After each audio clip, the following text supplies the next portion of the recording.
All right, so today we're going to talk more about molecular weight and what it means, and get into some of the details of how we calculate molecular weight, and finish up by talking about how some of the issues associated with polymerization allow us to get to certain types of molecular weights, and what some of the limits are in terms of the perfection of these different techniques for producing polymers. First off, just a little bit of review here, so you guys hopefully remember this a little more detailed in this example than what I've shown you previously, where we look at the effects of molecular weight on properties. And so we start with the simplest compound, methane. Molecular weight is 16, and so I give you a bunch of examples of molecular weights here. You guys should all be able to crank those up for yourselves. If it's not something that you know how to do, then I'd take a look at that. But for the most part, everyone should be familiar with this. And so we start out with the bunch of here at the bottom, which are all gases, methane, ethane, propane, and butane. For the most part, butane is a gas, except when you pressurize it slightly, it becomes a liquid. So those are what we're familiar with. Again, the chemistry here, it's all carbon, it's all hydrogen. There's all these dipole or temporary dipole bonds going on that makes the gases rather than just something else. And then we graduate to, at this point, we look at octane, which is definitely a liquid at room temperature and pressure, which is why it's given here. And then we boot things up a little bit to 30 carbons in between the two methyl groups in this one particular example, and we think of this as a semi-solid. So this starts to get into the regime of being what we would think of as a wax. All right. And so again, the dominance of form here. And then if we crank that up to 30,000, then we start to think this is a solid, and in fact we start to think of this as a low molecular weight polymer at that point. And for all of those different forms, you should be able to crank out those numbers. And but this again is showing you what you've seen before, which is that form follows molecular weight. So it's certainly a very important factor in controlling the properties of whatever plastics we're making from these particular molecular weights. All right, and so then a little more detail here on the properties. And so this is showing, we'll come back to this in a minute. So we think about physical properties, which might be modulus, that might be strength. All of these things are going to be dependent on molecular weight for reasons that are hopefully clear to you. Glass transition, melting point, modulus, tensile strength, they should all have the dependencies that you see here in your own minds. So we have the small molecules, which are pretty trivial all the way around in terms of their properties. And then we get into the oligomers, all right, so the things like things that are close to a wax, very short chains. And as you can see here, there's a really steep increase as we increasing that molecular weight. So we go from something that down here in the small molecule end doesn't have any entanglements to speak of, all right, CH3, all the bonding, all the temporary dipoles are all the same. And as we climb up this curve, we start to reach a point where entanglement occurs, and we start to get to reasonable properties. And then we make the transition to kind of what we think of as polymers here on the far right-hand side. And even once we've done that, we can start to think about dividing this up into a couple of different areas, one of which is commodity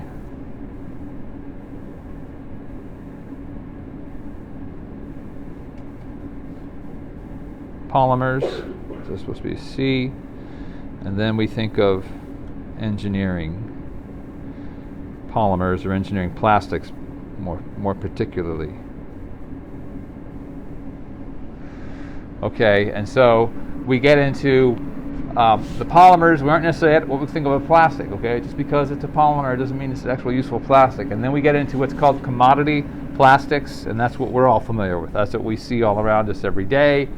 And then we get into this other category of engineering plastics. That's more like the glasses I'm wearing, things that have to bear some load and have some specific function.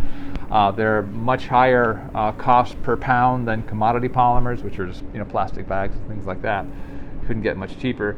And you can see this is driven by this difference in molecular weight. And so we go to the trouble of making something a higher molecular weight when we want it to achieve specific properties.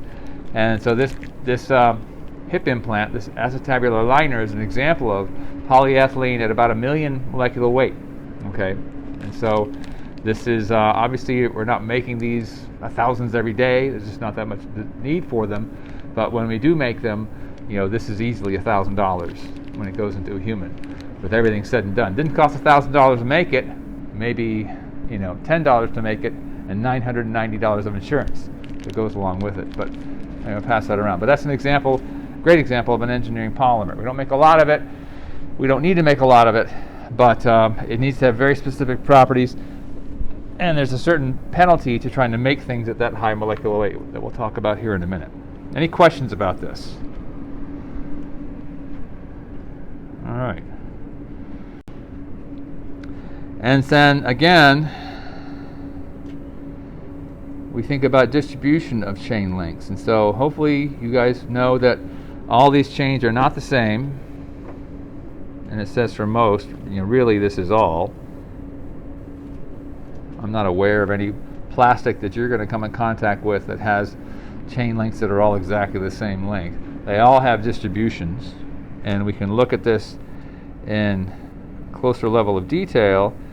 We think about this distribution of polymer chains, and so we have the short ones that are obviously there in these systems, and then we can think about examining some of the other ones. Let's go to this color.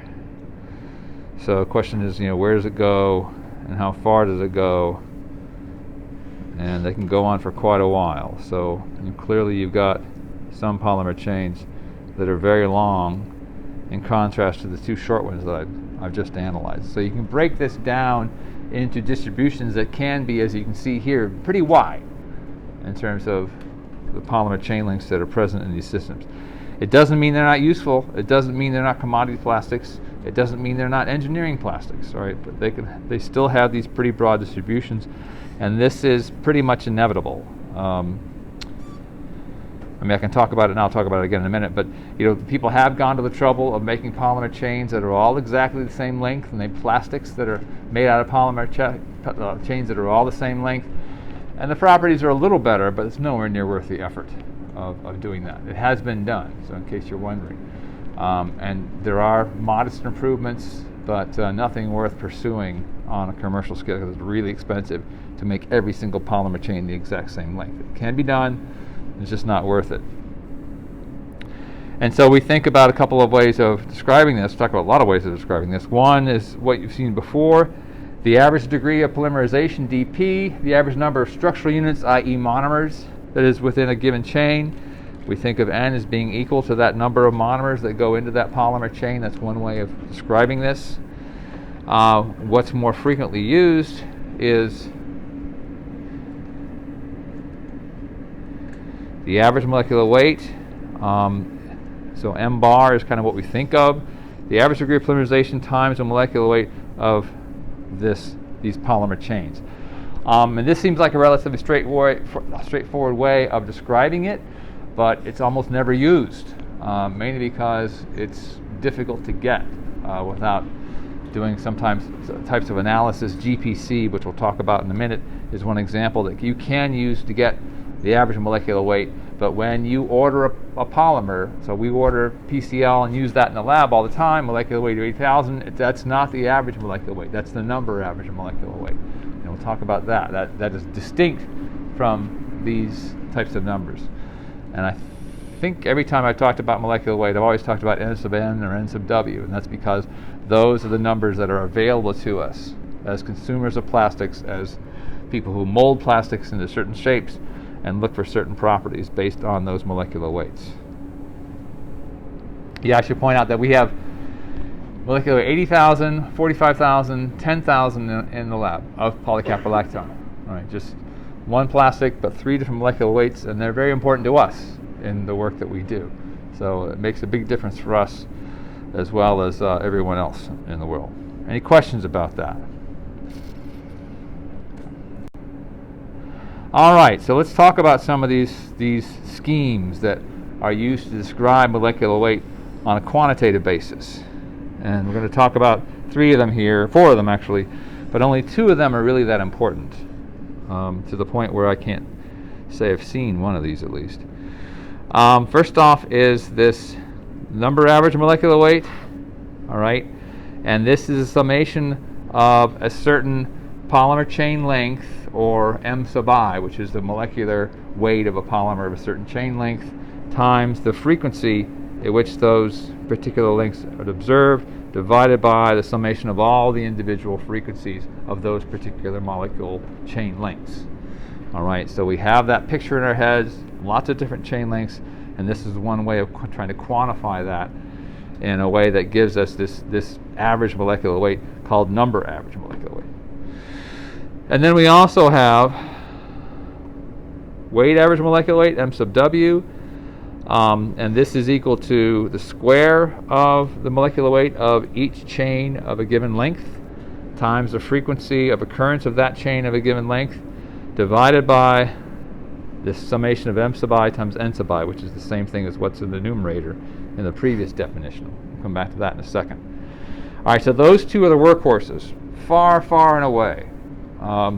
There's another term, M sub Z, in which we look at the cube of the molecular weight of a chain of a certain length times how many of them are frequent in the system, divided by the square, which is also the numerator of the previous one. And I've been on lookout. I have yet to see anyone use M sub Z. All right, but it is defined. Somebody somewhere uses it, but I've never run across it. Yes. Is it just? I was wondering what the difference between the Ni and the first one. In the first one, the difference between the Ni and the sum Ni, but it's that sum term on the numerator includes both of them. Yeah. I'll give you an example in just a second, in case you're not clear on what those mean.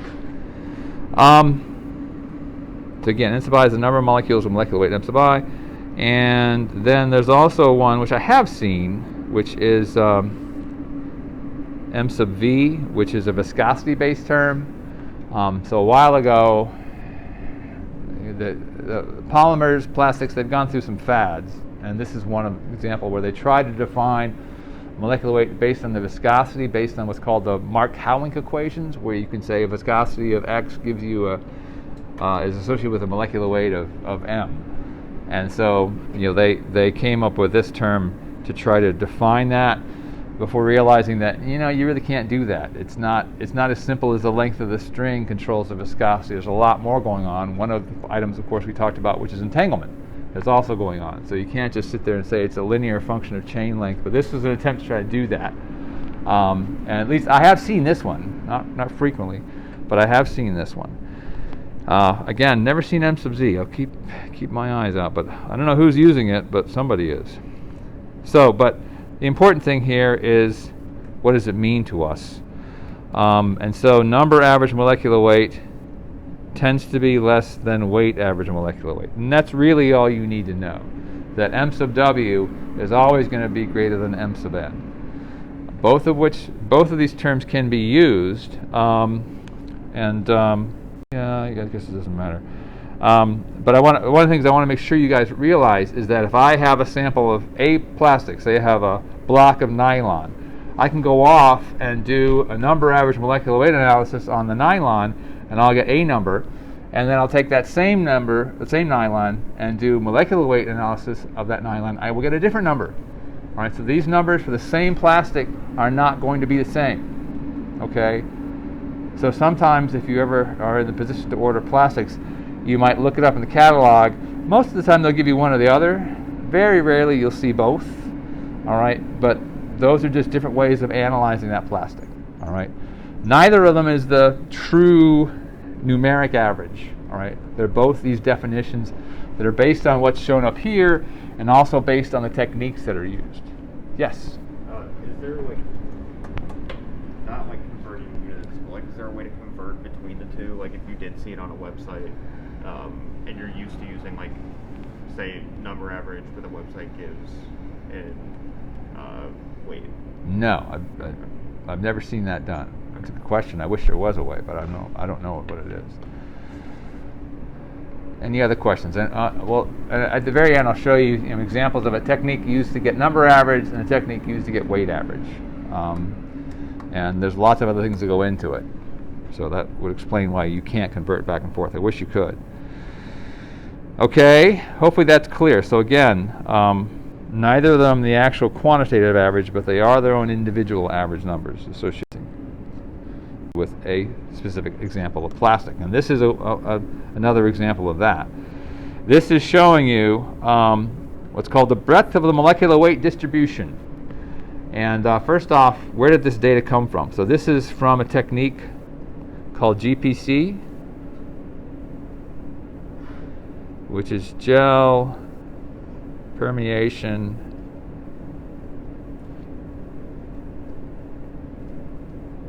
chromatography.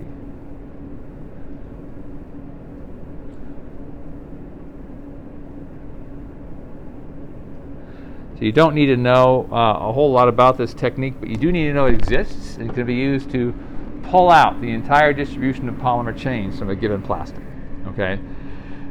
Most of the time people don't do this, but some places they do. All right. And I'll go over at a high level how it works. You have a bunch of beads packed in the column. You take a slug of polymer dissolved in a certain solvent. You pass it through that column, and they interact with the beads. And the ones that interact the least are the smallest, and they come out first. And the ones that are the largest interact the most, and they come out last. All right. So what you saw previously, little chains, big chains. Little chains can fly right through it. Big chains, they get stuck. They design the beads a certain way, so that happens. And so you get this spread based on the molecular weight.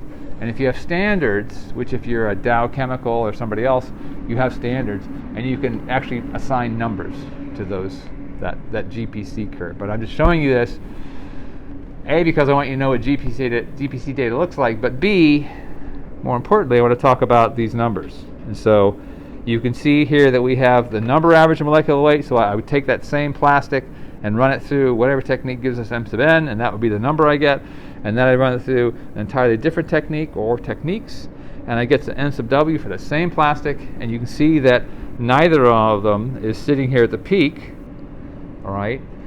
And then if I eyeball this and I say, okay, the average molecular weight based on my eyeballing is somewhere in here, more or less. All right, neither of them is the actual average molecular weight for that polymer system. All right, so everyone see that? And then we have M sub Z over here, which I don't want to talk about because I never see it used. Okay, and so that's what that looks like. Stop doing that.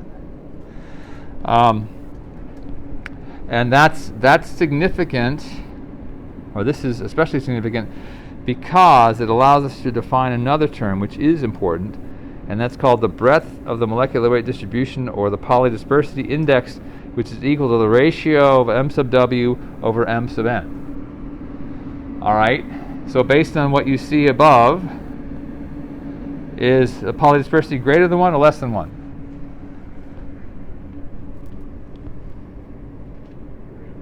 Greater than 1. All right. We know M sub w is greater than M sub n, always. All right, so we know it's always going to be greater than 1 as a consequence of that particular fraction. And this number is actually valuable to us because remember a minute ago I said somebody had made polymers that was all the chains were the same length. For that particular example, M sub w and N sub n were exactly the same, right? No matter how you analyze it, you always got the same number. All right. And so in that case, the polydispersity is 1. All right. You guys know what a delta function is? Some of you? It's just a big delta. All right. Every number is the same in a delta function. So it's just a big spike. So instead of this curve, you just have a gigantic spike. All right. All polymer chains are the same length. That's a delta function. All right, and that when the polydispersity is 1, that's what your curve would look like if you went to the trouble of analyzing it. Okay, so this is important to us because, and I mentioned this already a couple of times, if you have a given polymer chain distribution, as you guys should be painfully aware at this point, we have stuff down here which is a low molecular weight. All right, so if I'm making a nylon again and I have a bunch of low molecular weight stuff, doesn't seem like much, right? But we know those short polymer chains can act like plasticizers, right? And so a small amount of this could affect my properties, all right?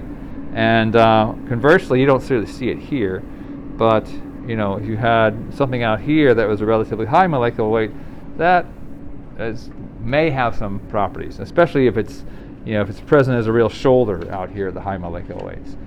And so this is kind of the hazard of relying on M sub n and M sub w, because if you can measure this with either of these two features, and that number may not change. All right, this number might go up a little bit, that number might go up a bit. N sub w would be the same. All right, so you won't know until you put that plastic in the application. You find that it's a lot weaker than it used to be. What the hell's going on? All right, if you go back and analyze the GPC, you might see the influence of those low molecular weight species. And so we can't, especially the low molecular ones, we can't ignore those. All right, when they are present, they can make a big difference, and you won't see it by picking the plastic out of the catalog, because all they do is pick the M sub w.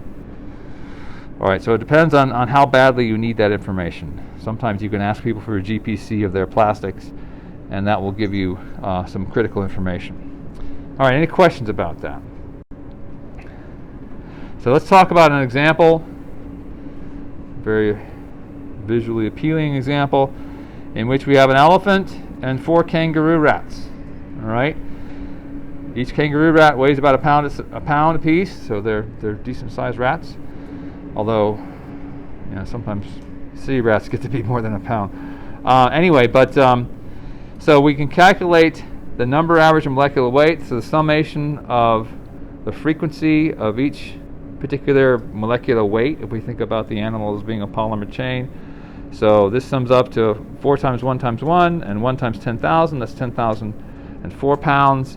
And then the summation of each one of those frequencies is 4 of the one and 1 of the other, that's 5.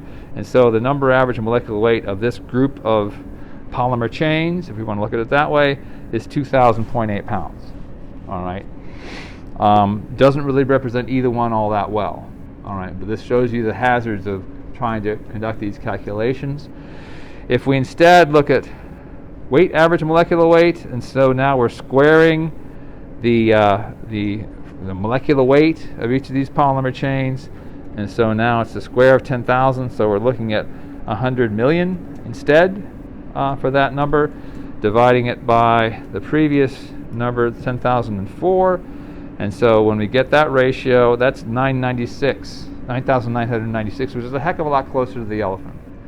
All right, so in this one particular example, M sub w clearly does a better job of telling us what we have in the system in terms of the outsized influences. But as you can realize, I hope that polymer chains are nowhere near as dramatically different from each other as this example. But it's just giving you an idea of what's going on in the math. And as you move these things closer, these differences start to get smaller. And we can also look at the polydispersity index for this. 996 divided by 9996 divided by 2000.8 is 5. All right, and that's a reasonably large number. You can have numbers larger than that, believe it or not. But this tells you that for this particular system, we have some very different molecular weights present in this particular example. Okay. Typically, commercial plastics, we'll talk more about this, 2 to 3 is considered kind of a higher polydispersity. You get closer to 1, that's nice. But this is giving you an example of where polydispersity is useful. Any questions about that? So a more realistic example that I might actually give you on a test shows you these individual molecular weights of these polymer chains, shows you their weight, grams, and then also N sub I, this frequency. So I might give you this bunch of numbers, ask you to run through and calculate M sub n and N sub w, and then we can also do M sub z, but I'm not going to do that to you because I don't think it's valuable. But we can look at these two numbers and come up with a polydispersity index of 1.46, which is much more reasonable. All right, so this is, in terms of control of those distributions, this is looking pretty good. All right, you get to 2 and 3, then you start to worry about, well, what is out at the edges of that distribution? Okay, should I know something about the low molecular weight fraction in this particular plastic because I have a polydispersity of 3? Depends on your application. If it's eyeglasses or engineering plastics, you better darn well know what that is doing because you need to bear a load. 1.46, that's not too bad. Again, PDI 1 is possible. specialty polymers. I've seen this done theoretically. I've read papers about it. I don't know of any given product that requires a polydispersity of 1. If anyone ever finds one, let me know. Commercially, though, we're typically in the range of around 2 or greater for a lot of, especially for commodity plastics that we all live with.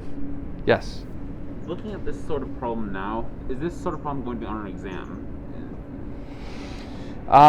Could be. So should we bring calculators to our exam? Yes, you should. That's when it happens. You will need calculators, yes. Any other questions? Can we bring the graphing calculators, like the bigger ones, and I don't see why not. It's not going to help you one way or another. and number 2, is the exam still looking a week from this Friday? I believe so. I need to look at the topics first, but yeah, that's kind of what I'm thinking of. Well, a week from today? Yeah. No, I don't think I've gotten all the topics done yet. Any other questions? So a lower PDI in this context gives us a molecular distribution that is narrower and the polymer chains are more uniform, all right, more well-behaved. Higher PDI, broader polymer chains are less uniform. Doesn't necessarily mean it's not valuable commercially because, yogurt cups, you don't really need a lot of mechanical sophistication to hold yogurt. So high PDI is fine, and it's also cheaper. So that's another benefit. So below are 2 molecular distributions of 2 polymers having the same structure, synthesized by 2 different methods. Which polymer has the lower PDI? Left or right? All right, left-hand one, because that peak is narrower, all right? And so we know, looking at this, that M sub W and M sub N, wherever they are on the other side of this peak, are pretty close together, all right? As opposed to over here, where they're probably further away from each other, so the PDI is going to be greater in that context. And of course, as I mentioned earlier, this stuff out here, there's a shoulder there, can have an influence on the properties. All right, name your property. It's probably influenced by this distribution. So these 2, they could have exactly the same average molecular weight, or potentially the same average number, average, and weight molecular weight, but the tensile strength, for example, would be different between these 2 plastics. Maybe not a lot different, but they're not going to be exactly the same. All right, and so how does this all link into what we talked about before involving the polymerization process? And so, as you'll recall, when it came time to polymerize polymers, we needed to come up with a way of first initiating the system, in which we have an initiator, and it breaks open with a rate constant of K sub D, gives us 2 of these free radicals, F being the efficiency factor. You'll see this again in a minute. And then those free radicals went off and found a vinylic monomer, broke it open, and generated another free radical, which then turned around and started reacting with its neighbors with a rate constant of K sub P, all right, and gives us this growing polymer chain with this free radical hungrily looking around for more double bonds to attack. And ideally, we can have this reaction where it finds something else that's also relatively long and undergoes a rate constant K sub T, giving us the desired target of M sub N, which is a combination of N and P. Hopefully N and P are both relatively large. All right. Conversely, we can also have these growing species that convert to they just stop. They don't find each other. They find something else that shuts down and terminates their reaction. All right, and so we end up with something that is only half kind of what we'd like it to be as a result of that fact. They don't find each other. They find something else, and they stop growing. 4 is that efficiency factor. And so, if that first termination is the termination of interest, which is coupling, the number average degree of polymerization is going to be equal to dP times this K sub P rate constant times the molecular weight of the monomers involved, F again, all right, times the rate constants K sub D, K sub T, times the initial concentration of the initiator to the 1/2 power, and then the number average molecular weight is dP times m of that repeat unit, and so we just take m and multiply by that, and we end up with a number average molecular weight for that system. If the termination is by disproportionation, the one we don't like, it gives us a shorter polymer chains. The number average degree of polymerization is something else, in which we're looking at K sub P again times n, except now everything's divided by 2. All right, and that's the key difference in these factors. And so you can see that dP is considerably less when that disproportionation reaction occurs. All right. Number average molecular weight, M sub n, in that context, dP times m of the repeat unit as before.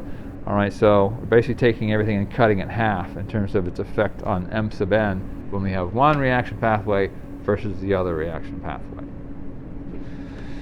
And the net consequence is that for termination by coupling, it's about 1.5, which is reasonable. All right. Disproportionation, it's about 2, which is not terrible, but not as good as 1.5. Right. And so these are the equations which you will not need to memorize, but you will you will need to know how to work with them. Okay. Yeah, I would give that to you. Yeah. And so you work with them with information that looks a lot like this. Polymethyl methacrylate is polymerized by free radical polymerization. You guys know what that is. Using benzoyl peroxide, you guys know what that is as well as an initiator, how it breaks open and starts the process, kicks everything going. Concentration of benzoyl peroxide and methyl methacrylate are 0.98 millimoles per liter and 38.4 millimoles per liter, respectively. And I would ask you to calculate the number average molecular weight of the PMMA, and we have this F is given. That's the one we're worried about because that BPO falls apart. And that's how efficiently it falls apart, kicks off the reaction, and so that's why that value is so important to us. In this case, it's 0.8, and we have the rate constants for initiation, propagation, and termination given here in terms of these somewhat unfamiliar units. And so we can take K sub P, M, F, K sub D, K sub T, and the initiator concentration and plug all that into the system, and we end up with a value of 105,769 grams per mole for the number average molecular weight. And if we're looking at disproportionation, all we need to do is pop a 2 into that same relationship, and we cut this in half down to 52,884 grams per mole. Okay? So this is all just plug and chug, shouldn't be a big deal. Once you're familiar with it, then you can get to it pretty quickly. Yes? So, would we need to work through all of Mn, or can we just say divide by 2? If like we're asked to solve for Mn. Oh yeah, you can divide by 2. Yeah, okay. Sure. Yeah. Any other questions? I think I give you guys the equations, so you don't need to. Again, you don't need to memorize them. Yes. For the repeat unit, is there somewhere that says it's 100, or would that be given? I just don't see it in the. Just to be safe. Anything else? I mean, I could ask you to calculate it, but there's going to be another problem on the test where you do that anyway. So I'll just give it to you. All right, and then we think about this issue of the step growth polymerization process and the factors that are involved in that. And so in this context, we're looking at the relationship between chain length and extent of reaction, that value P that we talked about before that Carruthers defined. And we have the number of repeat units, X sub n, which is the dP for the system. If we're looking at the polymerization of AB or AA and BB in equal amounts, of course it has to be exactly equal, right? Assuming n sub naught molecules at time 0 and n molecules at the subsequent time t, you've seen this all this before. The extent of reaction as before is n naught minus n, that quantity divided by n naught. And since X sub n is given by this ratio of the two, then we can define X sub n as equal to 1 divided by 1 minus the extent of reaction. And then the number average molecular weight is just m naught, that molecular weight of one repeat unit, times this number X sub n, or and net result is m naught divided by the quantity 1 minus the extent of reaction. Straightforward stuff there. Weight average molecular weight, pretty similar reaction, m naught times this ratio that you have seen previously, and the PDI in this context is just as before equal to the ratio of those two, but also, as it turns out, equal to 1 plus the extent of reaction.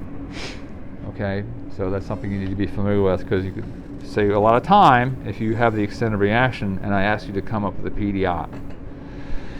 And so, question, and this is not a very good question, but anyway, nylon 6,6 has a very high molecular weight. For example, 1 million. Can you predict its PDI? Now you could go off and try to calculate all that, or by the fact that I say it's a very high molecular weight, what that means is that the extended reaction has gone to 1, so therefore the PDI is basically 2 in this system because of the highly efficient polymerization necessary to get to what you would think of as a very high molecular weight. So if I tell you a polymer has a molecular weight of 1 million or more, I would assume the PDI is 1 for that. All right, that's a really high molecular weight. Doesn't matter what the polymer is. You can get higher than that, by the way, but it's not done very frequently.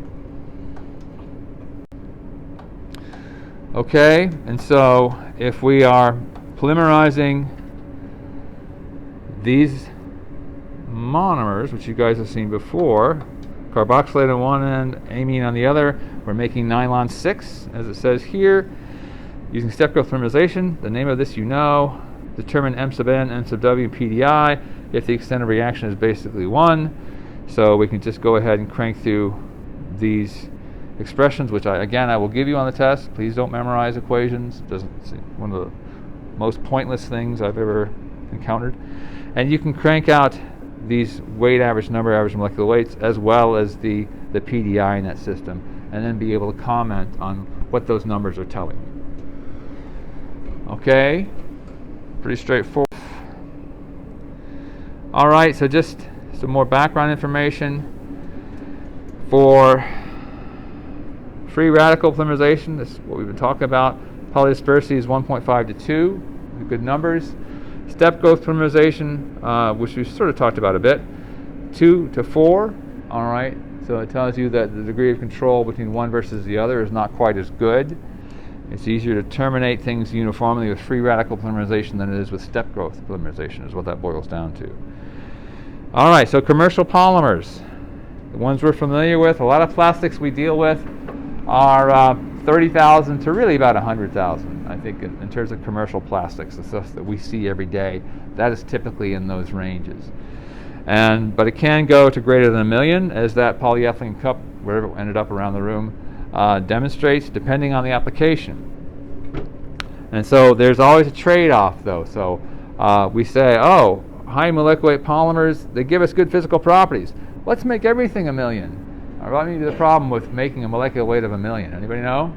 For every single thing we do? It's not necessarily that. I mean, it depends on what you mean by expensive. Well, part of it's expensive. What you said earlier was insurance on it? Oh, well that, yeah, so that was the biomedical end of things. Let's not talk about that. That's insurance and the CEO's Swiss Chalet. Anyway, but what in terms of processing, if we have a millimolecular, yes? Recycling it? No, that's not. I don't think we hardly ever recycle this because it's not really a significant part of the waste stream. Anything else? We have a really high viscosity. High viscosity, all right. So that 1 million molecular weight polyethylene cup, wherever it went, that was not made by injection molding. It may look like it, but it wasn't. What they did is they took, where is it? Anyway, you guys have it back there? So what they did is they had a mold that was shaped like this, a 2-part mold, and they took the bottom of the mold, and you might see, if you've ever seen glass bottles manufactured, it's kind of the same thing. You took a big old blob of the 1 million molecular weight polyethylene and dropped it into the bottom half of this cup and brought the other one and squished it into this shape. Okay, you cannot get a 1 million molecular weight polyethylene to go through a teeny tiny little gate. And I brought my P38 Lightning again. All right, so this makes these complex shapes, these teeny tiny gates that enter into these individual parts. 1 million molecular weight, whatever this is, I'm going to guess PMMA, is not going to be able to get through those teeny tiny gates. This is probably more like 10,000 or something like that. Maybe not, maybe a little higher than that.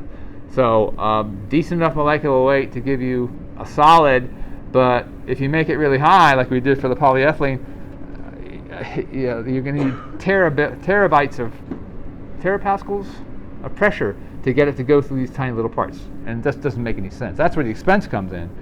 I mean, you can think about it, but doing it and thinking about it are two very different things. And so we think about good physical properties, and in the context of a hip implant, where it's really important that it lasts for 20 years inside the humans, that's how long they're supposed to last, then it makes sense to go to the trouble of squishing things into a cup, because you're not making very many of them. You know, you can make 10,000 of these in a day with the right injection molding machine. There's no need to make 10,000 of these in a day. There's just not that many implants out there. Okay, and so that has to be balanced then with the easy processability. All right, so commercial stuff, we live in the world of low molecular weight polymers in the scheme of things, because they have to be processed into yogurt cups and fast food containers and things like that. And they don't need to have phenomenal properties. And so you could make them better properties, but they don't need to be that way. So PVC 60 to 90 is a good number, but of course there's a whole bunch of plasticizer in there, all those phthalates that are probably making us all sick. And then polymethyl methacrylate, so like the glasses, for example, those are closer to 1 million. It gives us tough and strong materials that need to last a long time, and we're not throwing them away. That's one of the key things about engineering plastics. You know, we typically don't throw those away like we do everything else. Cellulose is another example. It's a naturally made material that can be several million, because nature makes it that way. It has a high polydispersity because, again, nature's not using addition polymerization. In many cases, to mold cellulose, which is done, they make cellulose fiber. For hemostat is one example. To increase processability, they just go ahead and change down so it can be molded. Okay, another example problem.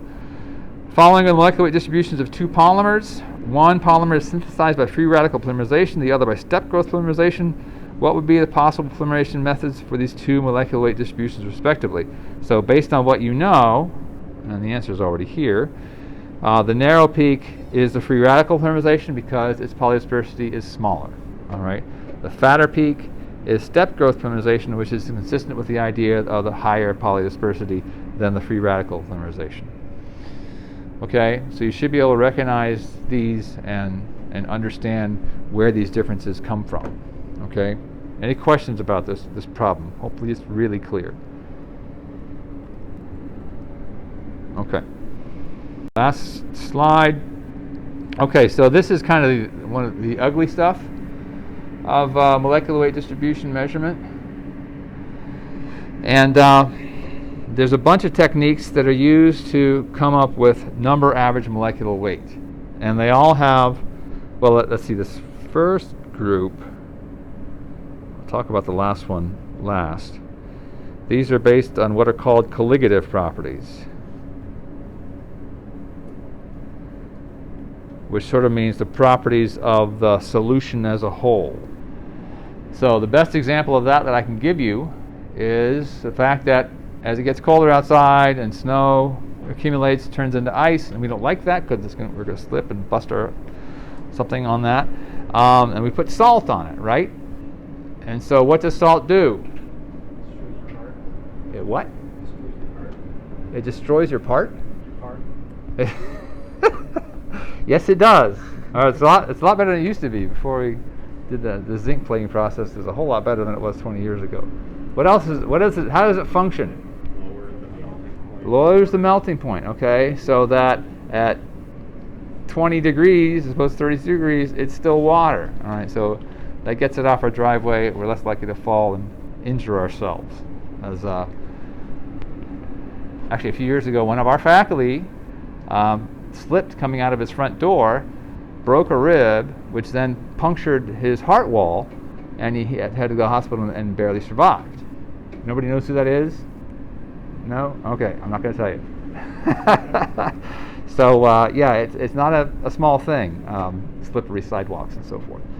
Anyway, but these are made using this process of colligative measurement that I just talked about. So salt and water together, they get some property of melting point. That's a colligative property. We do the same thing with polymers. So we take polystyrene, is a big one. They dissolve it in THF. Is another, or they used to use benzene, but I think they use THF a lot now. and you look at the change in the freezing point, or you look at the change in the boiling point, or you look at the change in the amount of vapor coming off of it. All right, all those are colligative properties that represent the properties of the solution as a whole based on the size of the polymer chains that are dissolved in it. All right, it doesn't sound like it should be useful, but it is. All right, very useful. So when you see M sub n in a catalog, it's made from one of those colligative methods, measuring these things very, very, very precisely. The machine's built just to do that. And the other one that I don't want to miss is N-group analysis, which is great when you have a polymer that is amenable to that. So you think of polymethyl methacrylate, it terminates in an acid group. So you measure the amount of acid groups, and you can use that in N-group analysis to back out the molecular weight of your polymethyl methacrylate. Polyethylene, not so much. All right, the N groups of polyethylene are methyl groups. They aren't chemically active in any way. It doesn't work in polyethylene. So you got to use these other guys. Weight average and molecular weight is a popular technique. Solution light scattering is used to that. M sub D I'm not going to talk about. And then the relative methods I've already shown you guys. Gel permeation chromatography. You guys need to make sure you know what that is. And also viscometry should make some sense. It's not used very frequently, like I said, it used to be. But GPC, make sure you guys know what that data looks like. All right, you don't need to know anything about the technique. Just know what the data looks like. Okay? Any questions about all that? All right, so by Monday I'll figure out a test date. All right, we'll get that squared away. All right, any other questions? All right, you guys have a good weekend. I won't ask again, don't worry.